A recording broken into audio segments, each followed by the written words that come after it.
so currently I actually have no clue what time it is. It is Thursday, March 14th? 14th? Yeah, no, we'll go with, I don't know, actually it might be the 13th. Besides the point, so come along with me today to go do an interview with Reed's farm, and yes, that is very typical of me, going to do an interview with a farm. Besides the point, so home alone today. They went out to go visit Jenny in Philly, and yeah, and I had to stay home because I have my interview, but interview's not till 4, so let's see what I do with my day. Oh god, okay, that's a little too close, but besides the point, oh, okay. So the mic is on for once, you know, the light is showing. Besides the point, so basically, I have been working on the environmental video for a little bit now, and I've actually gotten like so tired like of working on it. Like, it feels like writer's block, but on a video, and we still have like hours till the interview, and I do not feel like working on seminar right now. Not seminar, research. I also like don't have to get ready yet, but I might get ready now because it's just like I'm not in the mood to be working on this right now. So we're gonna get ready for the interview, which is at 4. It's currently 11:13, but you know, it's better to get ready earlier than I guess later. So let's go get ready. It's currently 12:34 and I'm heading out for a little bit.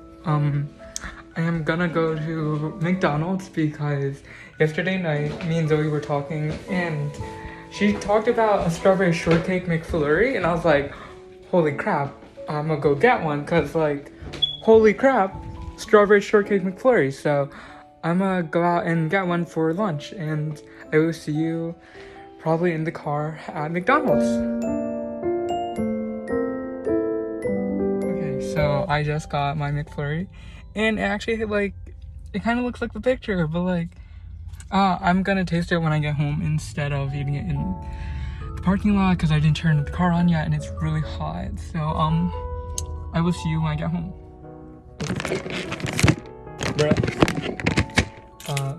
Mike. Actually, I should put my keys in my pocket. So let's first live production. Okay.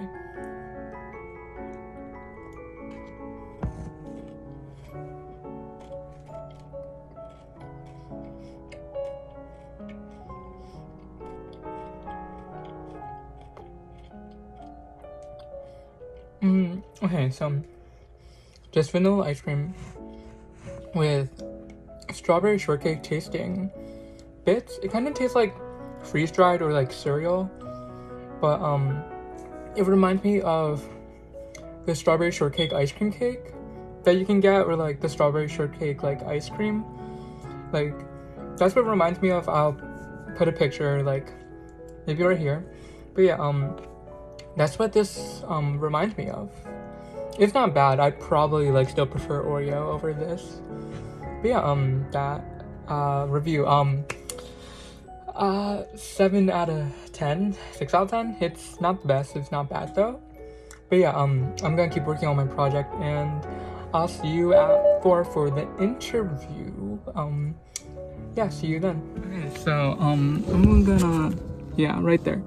I just got to the farm. You can see it in the background, even though like that's part of the building. The actual farm is over on this side, and it's like around 3:41 now, but I am just waiting for Bree to show up and we will get to that interview. It's closed now. Mostly everyone's gone. There's like 2 cars left, but overall there's not many people. I'm probably gonna take my jacket off because it is really hot out. But yeah, it was not a hard drive. It was just kind of confusing because it's one way to like get in and a one way out. So the signs are not very apparent. They're like very small. So if you drive fast, you'll easily miss them. They have a parking lot. It's made out of gravel, and it is overall pretty nice. Gotta say, this is not how I expected it to look like, because usually when I drive past this, it's usually like earlier in the morning or later at night where it's darker, or overall it's darker, and I've never actually like been at the farm itself. But yeah, we are just waiting for Bree, and then we will do our interview. Hopefully they did not leave already and they remembered we have one today, and my blue hair is making appearance today.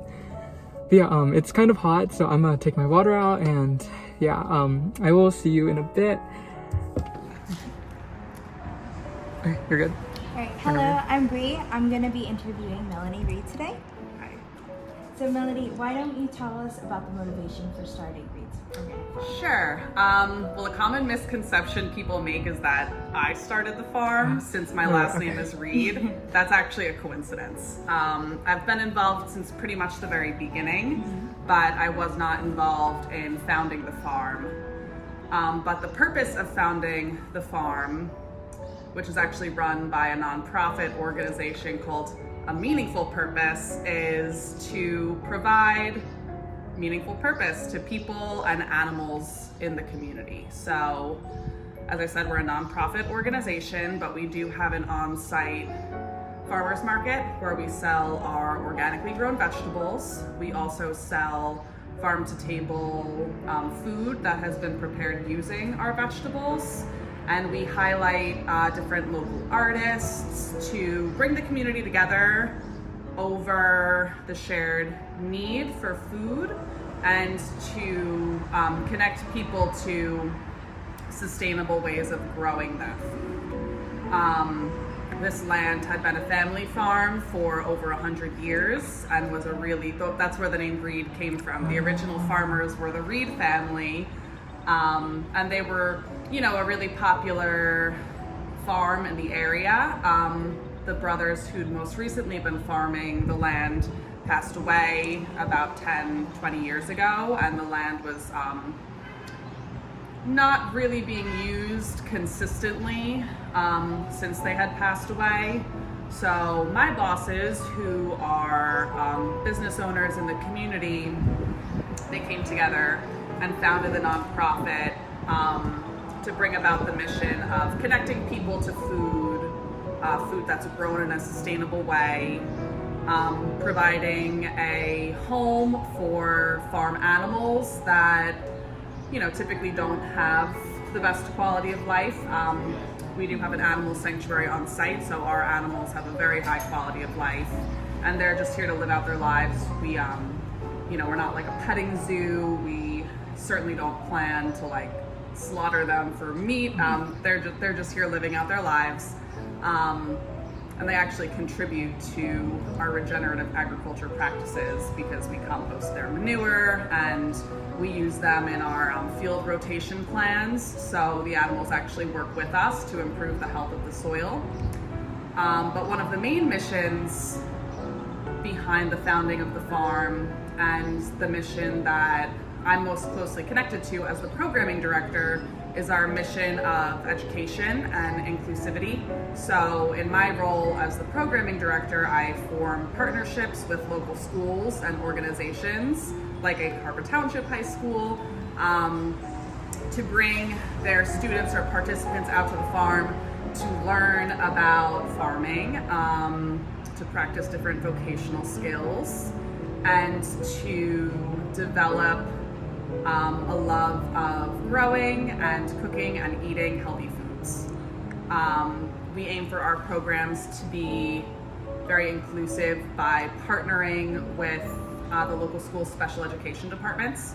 So most of the programming that happens here at the farm is in partnership with the local special education departments in high schools, a few middle schools, and even adults. So when, you guys are probably planning to graduate when you're 18, right? Mm-hmm. So if you have a disability, you can stay in school until you're 21.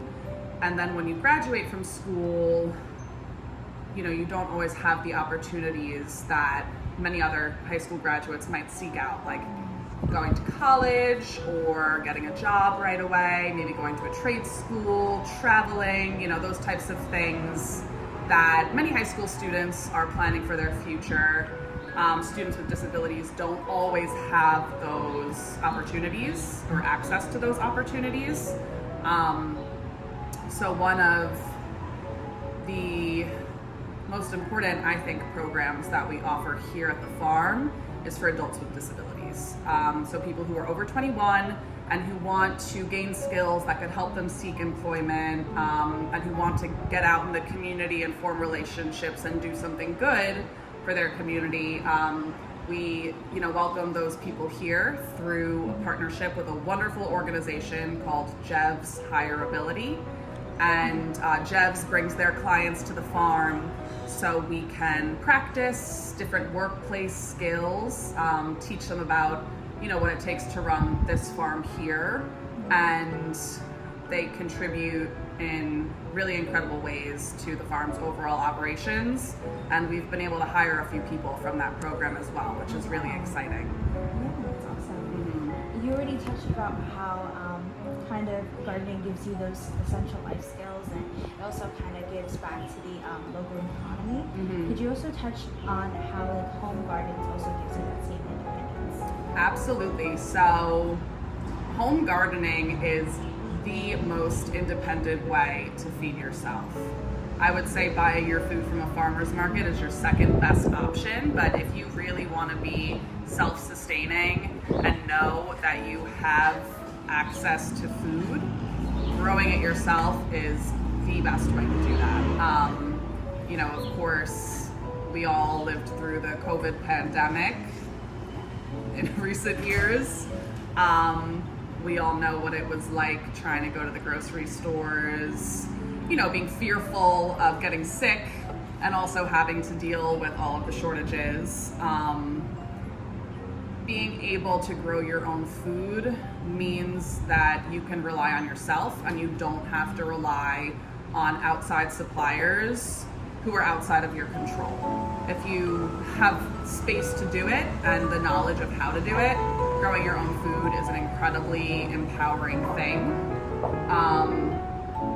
And it's a way that you can support yourself and your family and have a lot of fun and learn some cool skills all at the same time.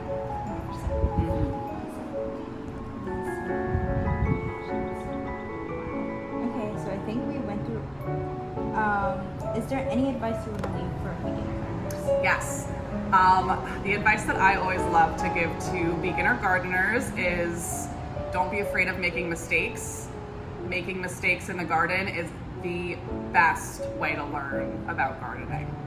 I also always say that, you can be really drawn to science and have a really scientific mind, and there is no limit to what you can know about plant science. I learn something new every single day working in the garden, but if you're intimidated by science, you can think of it as more of an art form. Every day being out in the garden, you make observations, you notice that if you do something a certain way, the plant will respond in a certain way, and you don't have to know the plant science behind it. You can simply learn through these observations and consider it more of like an art form. So it can appeal to people who have many different learning styles. It's a lifelong learning process. Like I said, I learn something new every time I grow a certain plant, and there's really no limit to the variety of plants that you can grow. There's tons and tons of diversity in the plant world, and it's really cool to try growing, exciting, funky vegetables or flowers. And the most exciting part is when you can harvest those things and cook a meal with them and enjoy your hard work. Great. Hey, thank you so much, Melanie. Thank you. My pleasure, guys.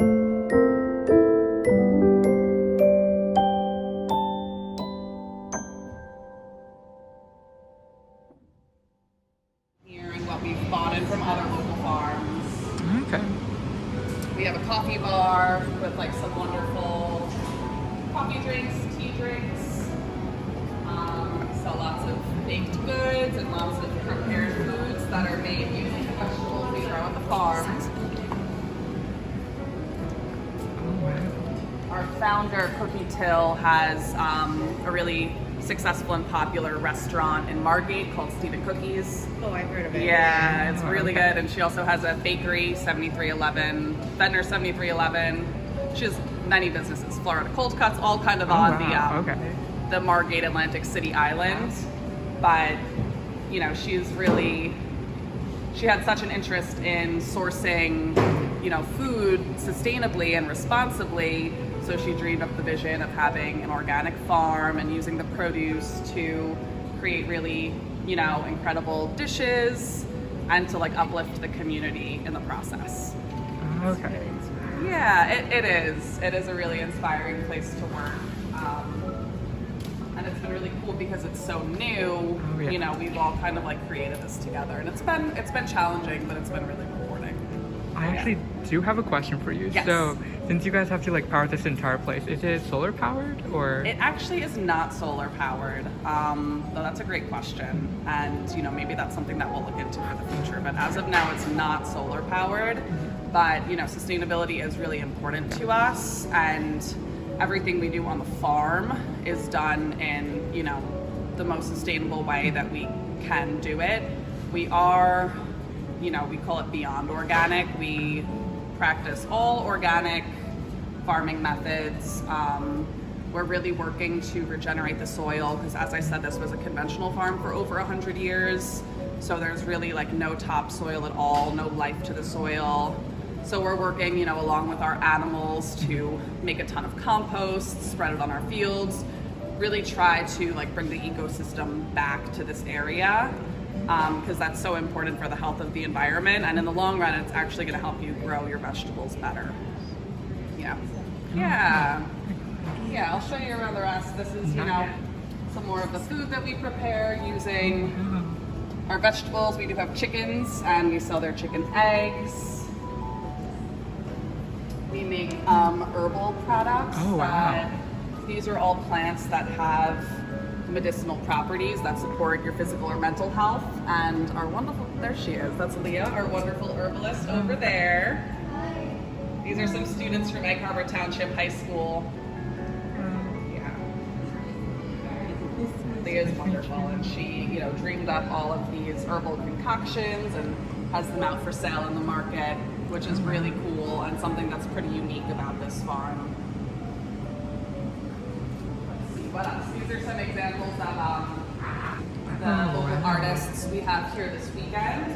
Connor and a jewelry maker. So every weekend we tend to have different vendors. This is some beautiful stuff. Oh yeah.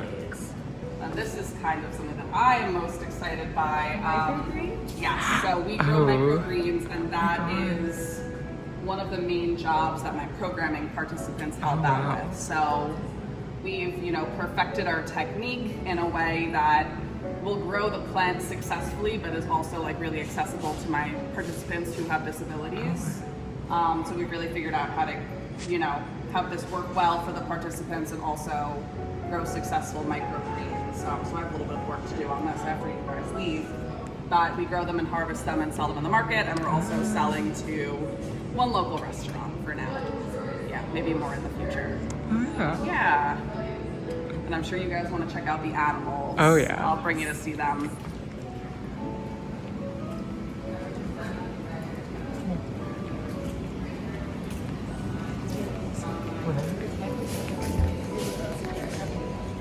Microgreens are like so interesting too because they're like so small and like if you mess it up just a little they might not grow. Yes, they're easy to mess up, so it's taken some trial and error.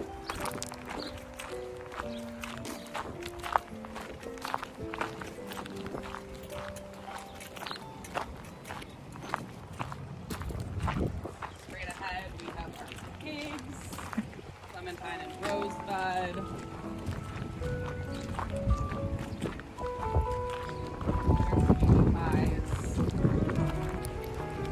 We feed them lunch every day as a part of my programs. Hi, Clementine. So cute. Yeah, she's the best. Hi, Speedy. We have some alpacas over there. Lots of chickens.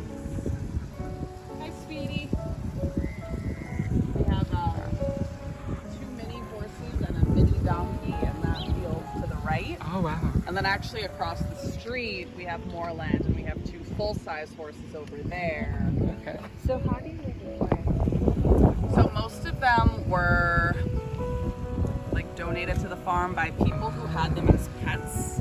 Oh. Yeah, people, you know, get farm animals as pets and don't always know exactly what it entails. Right. Or, you know, like the mini horses, for example, their previous owner went away to school and her parents didn't want to like take care of the horses, so they donated them to the farm and they come and visit them from time to time. We've had 2 full-size horses who were retired racehorses, so there's like a network you can go on to adopt a retired racehorse. But yeah, a lot of the animals were like purchased as pets and then donated to the farm. Oh, wow. And we have 2 farm dogs who live with the animals to protect them from coyotes. We do have coyotes in the area. But we like the coyotes because they keep the deer away. And the deer eat our vegetables. Oh, yeah. So yeah, those doves, you see a dove flying by. Someone had a wedding ceremony and released doves at the wedding ceremony. And one by one, they all came here and now they live here and they have babies every year. So our flock of doves just keeps growing. So some animals just found their way here on their own. Yeah, but it's a really interesting place to work. I'm from New York City originally. I had no experience with farm animals. And I don't really work with the farm animals anymore outside of feeding the pigs lunch. But when I first started this job, I've been involved since pretty much the very beginning. And like with any startup, you wear many hats, you're doing like many jobs. And so the first year that I worked here, I was feeding the animals every week, way more involved with them,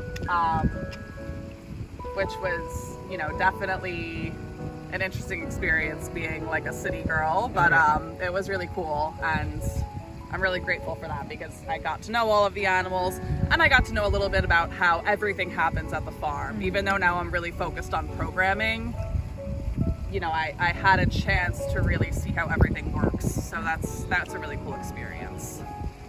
Okay.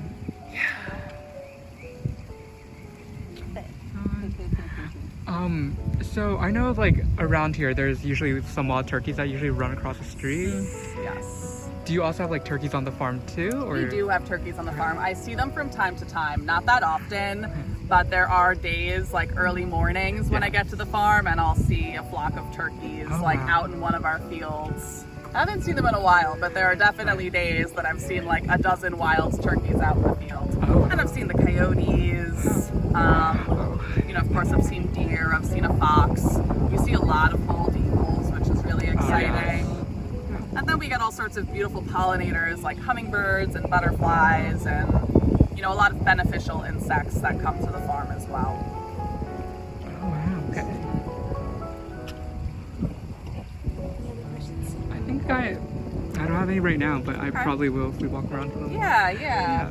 Do you guys want to see our learning garden space where I run my programs? Oh, yeah. Sure. Do you guys also have a compost area? We do. So if you look just over there, if you see all those round hills, that is our compost operation. Wow. We have like a municipal scale compost operation. Oh, wow. And it's still not enough. We need a lot of compost. So all the food scraps from our kitchen, all of like the veggie scraps, like when we do a harvest, the parts that we don't sell, and then all of the animal manure, that all goes into our compost. I'll show you one of our greenhouses.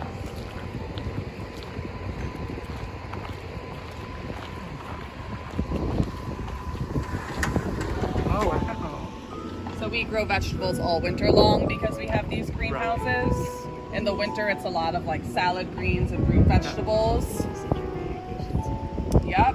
And this tunnel is going to be our cucumber tunnel in the summer. So this stuff will all get pulled out pretty soon, and the cucumbers will all go in, and they'll trellis up those hanging trellises. Okay. Yeah. It gets really hot in here in the summer, so you have to grow things that like a lot of heat.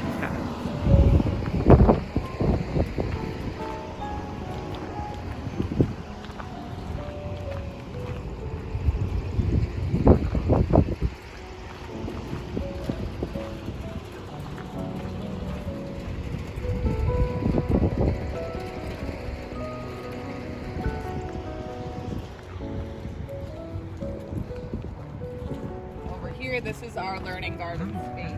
So when schools come out to the farm and we teach them about gardening, this is where we do it. There's Callie, one of our farm dogs. Oh my god.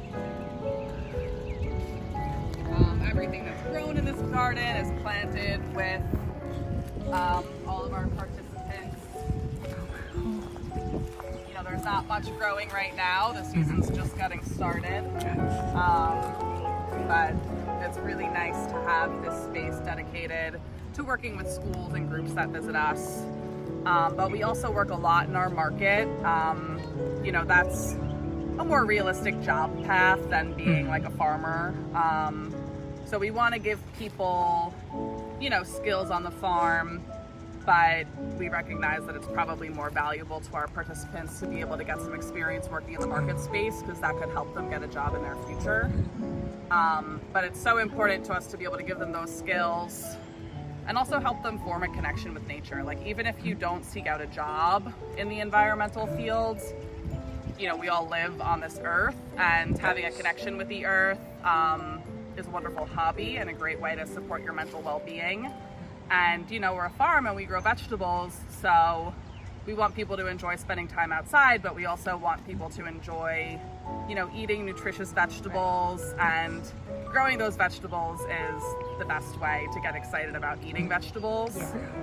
So we grow all sorts of veggies in this garden, and with a lot of the schools that come out, we teach some culinary lessons with a focus on, you know, what makes those plants healthy for you, and then like a fun, easy way to make a snack using those vegetables. Oh, wow, okay. Yeah, and we do that, you know, primarily in this space, but one of our goals for the near future is to work more with the Atlantic City School District and go into schools that, you know, it's only 20 minutes away, but it's a much more urban area. Oh, yeah. So we want to be able to go into those schools and teach the students about how vegetables are grown and about what makes them so nutritious for us. So that's kind of like the next chapter of what programming will be at Reed's Farm.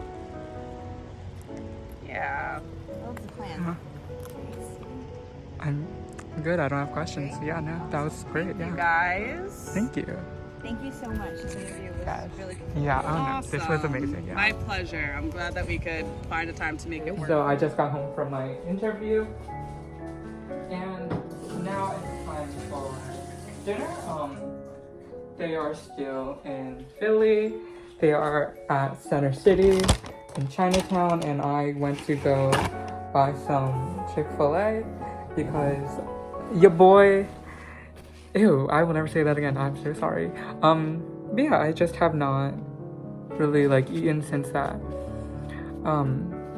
McFlurry. And here's like my main issue now is if I'm like this now, I'm gonna forget to eat in college.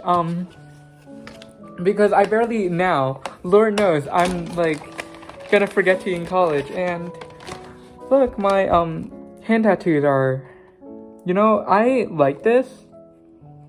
But at the same time, I want my first tattoo to be a wrist tattoo that goes all the way around on my actual right hand instead. And it's supposed to be 2 koi fish and probably 1 on each side. And it's supposed to be like a bracelet-ish, where like the water, the stream that goes around my wrist, like flowing water, is where they will be sitting on top of. So I need to like draw it out, because I can't find like an actual image of it. But yeah, I'm gonna get my first tattoo soon. I just wore a few temporary tattoos today to see like how do I feel having a tattoo on me. It's like I don't notice it that much, but these are yeah, I don't know. So I'm gonna eat now. I will show you the interview later. Yeah.